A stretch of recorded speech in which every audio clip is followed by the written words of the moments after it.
Assalamualaikum warahmatullahi wabarakatuh. Berjumpa kembali teman-teman di channel kita yang Setio KDR. Oke teman-teman, apa kabarnya ya? Semoga kita semua selalu diberikan kesehatan. Amin ya robbal alamin.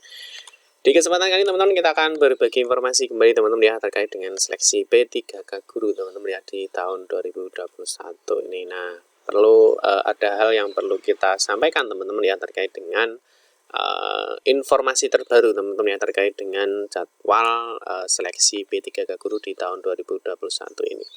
Nah, kalau kita lihat teman-teman di portal ya guru p3k.kemdikbud.go.id, di sini ada informasi terbaru teman-teman yang terkait dengan pengumuman ya terkait dengan kapan sih sebenarnya untuk seleksi kompetensi 1, seleksi kompetensi 2, seleksi kompetensi 3, dan kapan bagaimana ketika teman-teman yang masih PPG ya atau untuk guru swasta itu ketika lokasinya kosong ya. Jadi dia seperti ini teman-teman ya, lokasi formasinya kosong ya, formasi jabatannya kosong ya, lokasi ujiannya kosong lah. Itu sebenarnya bagaimana nanti kita akan membahasnya teman-teman ya, bagaimana cara menyikapi hal-hal tersebut ya. Tapi seperti biasa teman-teman ya, sebelum kita melanjutkan, jangan lupa bagi kalian yang baru bergabung di channel ini atau baru melihat channel ini ya, jangan lupa klik tombol like dan subscribe. Silahkan bunyikan lonceng notifikasinya biar Anda selalu mendapatkan informasi-informasi terbaru dari kita. Oke teman-teman, sebelumnya ya di sini ketika ada pengumuman ya dari Kementerian Pendidikan ya atau Kemendikbudristek ya nomor 3768 ya, di sini kemarin teman-teman sudah menunggu ya karena tanggal 23 Agustus ya itu teman-teman bisa mencetak kartu ya atau kartu ujiannya ya. Kalau kita lihat di sini teman-teman, ini di pengumuman yang pertama teman-teman ya. Jadi untuk cetak kartu teman-teman ya itu tanggal 18 sampai dengan 22 Agustus ya, tanggal 23 ya teman-teman sudah siap untuk melakukan pencetakan. Dan juga seleksi kompetensi teman-teman ya, ini yang di awal ya, di awal itu direncanakan teman-teman itu 23 sampai dengan 29 Agustus ya, ini di awal ya. Ternyata ada informasi terbaru lagi teman-teman, yaitu jadwalnya ini diundur kembali ya. Jadi ini ya terkait dengan pengumuman di poin di nomor 4661. Nah, ini kita perlu sampaikan teman-teman ya, karena biar teman-teman tentunya harus memahami ya bahwa pelaksanaan P3K Guru itu ada penjadwalan kembali ya. Nah, di sini penyampaian jadwal tahapan pelaksanaan ya seleksi guru ASN P3K tahun 2021. Nah, ini teman-teman. Nah, di sini teman-teman ya pengumuman daftar peserta waktu dan tempat seleksi P3K Guru. Nah, ini tanggal 9 September. Jadi artinya teman-teman untuk jadwalnya ya nanti teman-teman di mana dan juga lokasi tempatnya di mana, nah ini teman-teman nanti bisa dicek pada tanggal 9 September 2021. Nah, yang berikutnya ini yang banyak sekali ditanyakan ya, belum bisa cetak kartu peserta ya. Nah, atau kartu ujian. Nah, ini cetak kartu peserta seleksi P3K Guru itu tanggal 9 sampai dengan 12 September ya 2021. Jadi teman-teman tidak perlu ragu-ragu ya. Jadi artinya teman-teman tidak perlu mencari informasi ke sana kemari ya, karena teman-teman bisa melihat bahwa untuk cetak kartu peserta seleksi P3K Guru yaitu mulai tanggal 9 sampai dengan 12 September 2021 ya, masih diberikan waktu ya. Jadi tanggal 9 sampai tanggal 12.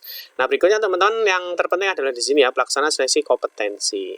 Nah, ini tentunya di sini ada rentang waktu teman-teman ya. Jadi dari tanggal 13 sampai dengan tanggal 17 ini ada rentang waktu sekitar 4 hari teman-teman ya. Jadi teman-teman nanti bisa saja ya berada di tanggal 13 ya, atau mungkin tanggal 14, 15, 16 atau 17. Nah, ini nanti teman-teman, nanti kalau kita lihat untuk pelaksanaan seleksi kompetensi 1 teman-teman, nah ini nanti ada hubungannya dengan deklarasi sehat teman-teman ya. Jadi teman-teman nanti kalau login di akunnya ya, di sini nanti ada deklarasi sehat. Nah, dalam deklarasi sehat teman-teman ya, di sini diberikan informasi teman-teman ya bahwa pengisian deklarasi sehat ya itu dapat dilakukan paling lambat 14 hari teman-teman ya, 14 hari sebelum ujian. Jika sudah mengisi, dapat mengisi kembali pada waktunya ya, lalu dicetak kembali. Untuk jadwal ujian akan diinfokan kemudian. Nah, jadi teman-teman di sini sudah dijelaskan teman-teman ya bahwa untuk pelaksanaan seleksi uji kompetensi itu tanggal 13 sampai dengan 17 ya. Ambil saja misalkan tanggal 13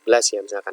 Kalau misalkan di sini tanggal 13 ya, berarti teman-teman ketika mencetak kartu deklarasi sehat ya, ketika mencetak kartu deklarasi sehat ya setidaknya ini tanggal Kalau di sini September berarti akhir Agustus teman-teman ya. Akhir Agustus, atau teman-teman lebih bagusnya ya, misalkan kita ambil tengah-tengahnya saja ya. Misalkan teman-teman tanggal 10 September ya, teman-teman tanggal 10 September mencetak itu juga boleh ya, karena untuk pencetakan kartu deklarasi sehat itu paling lambat itu adalah H-1. Artinya H-1 sebelum pelaksanaan ujian. Nah, misalkan teman-teman ya, teman-teman ujian tanggal 13 ya, berarti tanggal 12 itu bisa mencetak kartu deklarasi sehat ya, karena untuk kartu deklarasi sehat nanti juga wajib dibawa dan pengisiannya ya 14 hari ya sebelum ujian. Ya, kalau misalkan nanti teman-teman dapat tanggal 14 berarti ya, misalkan 14 September ya, teman-teman melakukan ujiannya tanggal 14 September. Berarti tanggal 1 ya, 1 September itu teman-teman bisa mencetak deklarasi sehat karena 14 hari ya, tapi lebih kalau teman-teman cari aman ya di tengah-tengah saja ya, misalkan tanggal 10 yaitu berarti kan rentang waktunya di sini ya, dia masuk lebih dari 14 hari atau sebelum lebih mendekati ya, lebih mendekati waktu pelaksanaan. Oke.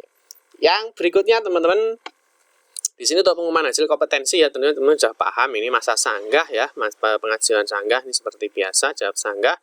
Nah, teman-teman yang paling penting adalah di sini teman-teman, di poin 8 ini ya.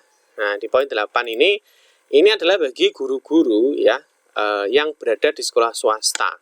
Ya, mungkin yang sampai saat ini ya, dia formasinya masih kosong mungkin ya. Nah, dia formasinya kosong. Ya, formasi jabatannya dia masih kosong ya. Nah, di sini nanti ya, karena untuk guru-guru swasta dan juga guru teman-teman yang lulusan PPG itu memang belum memilih formasi jabatan. Nah, ini berbeda dengan teman-teman yang sekarang berada di sekolah negeri ya.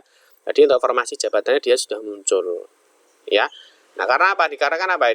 Dikarenakan ya, teman-teman perlu dipahami ya, bahwa untuk yang pertama yang mengikuti seleksi tes ya di sini ya. Jadi untuk yang pertama itu adalah guru non ASN yang mengajar di satuan pendidikan di sekolah negeri ya, dan juga untuk tenaga honorer X kategori 2. Jadi teman-teman nanti bagi kalian ya yang mungkin berada di sekolah swasta atau mungkin yang lulusan PPG, jadi teman-teman nggak perlu khawatir ya ketika teman-teman melihat Pak formasi jabatan saya kok masih kosong ya. Karena apa? Karena teman-teman nanti ya pemilihan formasinya atau formasi jabatannya itu masih tanggal 9 sampai dengan 15 Oktober 2021. Nah, terus berikutnya teman-teman kapan mengikuti ujiannya ya di sini ya. Jadi pelaksanaan seleksi kompetensi 2. Nah, ketika pelaksanaan seleksi kompetensi 2 lah, di sini nanti ada isinya ya teman-teman yang mungkin ya di kompetensi 1 ini tidak lolos. Jadi guru-guru honorer di sekolah negeri dan juga untuk teman-teman X kategori 2 itu yang di kompetensi ini nggak lulus ya, nanti dia akan ikut lagi ujian di seleksi kompetensi 2 ya. Jadi bersama teman-teman yang lulusan PPG dan juga dari teman-teman sekolah swasta ya. Nah, tentunya teman-teman nanti di sini akan memilih kembali ya, formasinya akan dipilih kembali. Ini ya, jadi pemilihan formasi tanggal 9 sampai dengan 15 Oktober lah teman-teman nanti mengikuti ujiannya itu adalah 26 sampai dengan 30 Oktober. Ya, bisa dipahami ya. Jadi teman-teman yang sering kali ditanyakan adalah kok teman-teman yang di swasta itu kok formasi jabatannya belum ada ya, karena teman-teman yang berada di sekolah swasta ataupun di PPG, lulusan PPG itu memang ikutnya di seleksi kompetensi 2. Oke teman-teman ya. Yang terakhir adalah di pengumuman dan pemilihan formasi 3. Nah, ini bagi teman-teman nanti yang tidak lolos di tahap 2. Ya, jadi yang tidak lolos di tahap 2 nanti bisa ikut lagi di tahap 3. Nah, di tahap 3 ini teman-teman ya. Di tahap 3 ini yang spesial ya, karena ini nanti di formasi pengumuman dan pemilihan formasi tahap 3 nanti bisa lintas instansi. Jadi artinya teman-teman yang misalkan sekarang di SMA atau SMK itu kan dia di lock di provinsi ya. Nah, nanti teman-teman di formasi pemilihan formasi 3 atau di seleksi kompetensi 3, teman-teman nanti bisa ya memilih di SD ya, atau mungkin di kabupaten atau kota ya, dengan syarat teman-teman harus linier ya, dengan ijazah dan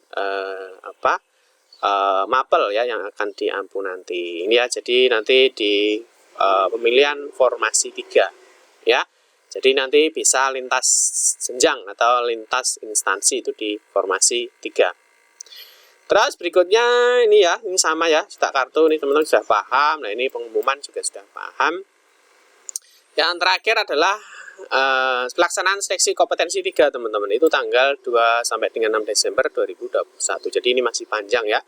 Nah, oke teman-teman ya, kita doakan saja ya, semoga teman-teman yang mengikuti seleksi kompetensi ya di tahap 1, 2, ataupun 3 ya, semoga bisa lolos. Amin ya robbal alamin. Ya, jangan lupa teman-teman ya, selalu dipantau informasi-informasi yang ada di guru p3k.kemdikbud.go.id, dan juga nanti teman-teman bisa mengecek ya di media sosial kita, atau teman-teman bisa mengecek ya di informasi-informasi yang ada di komunitas kita ya. Nanti silahkan cek aja di Mas Tio KDR. Nanti kita berikan informasi-informasi teman-teman ya terkait dengan seputar tutorial dan juga informasi di dunia pendidikan. Oke teman-teman, terima kasih banyak sudah menonton video ini ya. Mohon maaf jika ada salah-salah kata dalam memberikan informasi dan penjelasan. Kita berjumpa kembali di video-video berikutnya.